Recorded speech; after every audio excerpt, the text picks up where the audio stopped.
باپ اور بیٹے اور روح القدس کے نام میں آمین۔ ہمارے لیے آج کی تلاوت یشوع بن سراخ کی کتاب، اس کا 44واں باب اور اس کی پہلی آیت اور پھر 10ویں آیت سے لے کر 15ویں آیت تک۔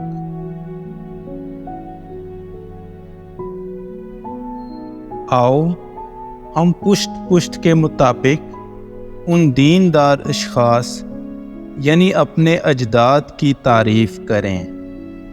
لیکن یہ دیندار آدمی تھے اور ان کی نیکی باطل نہ ہوگی۔ ان کی نیک بختی ان کی نسل کے ساتھ بھی رہے گی اور ان کی اولاد وعدوں کی وارث ہوگی۔ ان کی نسل اور بعد ازاں ان کی اولاد بھی انہی کی خاطر احکام پر قائم رہے گی۔